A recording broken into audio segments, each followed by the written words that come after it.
Genèse chapitre 35. Dieu dit à Jacob, « Lève-toi, monte à Béthel et installe-toi là-bas. Tu y construiras un autel en l'honneur du Dieu qui t'est apparu lorsque tu fouillais ton frère Ésaü. » Jacob dit à sa famille et à tous ceux qui étaient avec lui, « Enlevez les dieux étrangers qui sont au milieu de vous, purifiez-vous et changez de vêtements. Nous nous lèverons et nous monterons à Béthel. Là, je construirai un autel en l'honneur du Dieu qui m'a répondu lorsque j'étais dans la détresse et qui a été avec moi pendant le voyage que j'ai fait. » Ils donnèrent à Jacob tous les dieux étrangers qui étaient en leur possession et les anneaux qui étaient à leur oreille. Jacob les enfuit sous le térébinthe qui se trouve près de Sichem. Ensuite, ils partirent. La terreur de Dieu se propagea dans les villes qui les entouraient et on ne poursuivit pas les fils de Jacob. Jacob arriva ainsi à Luz dans le pays de Canaan, c'est-à-dire Béthel, avec tous ceux qui l'accompagnaient. Il y construisit un autel et l'appela cet endroit El-Béthel, car c'est là que Dieu s'est révélé à lui lorsqu'il fouillait son frère. Déborah, la nourrice de Rebecca, mourut. Elle fut enterrée au-dessous de Béthel, sous le chêne que l'on a appelé chêne des pleurs. Dieu apparut encore à Jacob après son retour de Padam Aram et il le bénit. Dieu lui dit, « Ton nom est Jacob.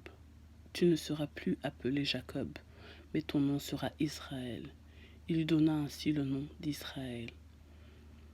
Dieu lui dit, « Je suis le Dieu Tout-Puissant, prolifère et multiplie-toi. Une nation et tout un groupe de nations seront issus de toi et des rois naîtront de toi.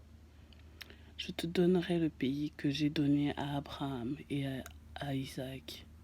Je donnerai ce pays à ta descendance après toi. » Puis Dieu s'éleva au-dessus de lui à l'endroit où il lui avait parlé. Jacob dressa un monument à l'endroit où Dieu lui avait parlé, un monument de pierre sur laquelle il fit une offrande de vin et versa de l'huile. Jacob appela Béthel l'endroit où Dieu lui avait parlé. Ils partirent de Béthel, il y avait encore une certaine distance jusqu'à Ephrata lorsque Rachel accoucha. Elle eut un accouchement pénible.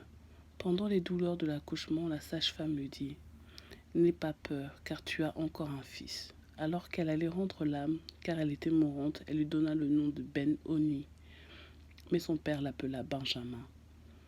Rachel mourut et fut enterrée sur le chemin d'Ephrata, c'est-à-dire à Bethléem. Jacob construisit un monument sur son tombeau. C'est le monument du tombeau de Rachel qui existe encore aujourd'hui. Israël partit et dressa sa tente près de Migdal Eder. Pendant qu'Israël résidait dans cette région, Ruben alla coucher avec Bila, la concubine de son père, et Israël la prit. Les fils de Jacob étaient au nombre de 12. Fils de Léa, Ruben le fils aîné de Jacob, Siméon, Lévi, Juda, Isaacar et Zabulon. Fils de Rachel, Joseph et Benjamin. Fils de Bila, la servante de Rachel, Dan et Nephtali. Fils de Zilpa, la servante de Léa, Gad et Aser. Voilà quels sont les fils de Jacob, ceux qu'il eut à Padam Aram. Jacob arriva vers son père Isaac à Mamré, près de Kirjat Herba, c'est-à-dire Hébron, où Abraham et Isaac avaient séjourné en étranger. Isaac vécut 180 ans, il expira et mourut. Il alla rejoindre les siens alors qu'il était âgé et rassasié de jours, et ce furent ses fils Ésaü et Jacob qui l'enterrèrent.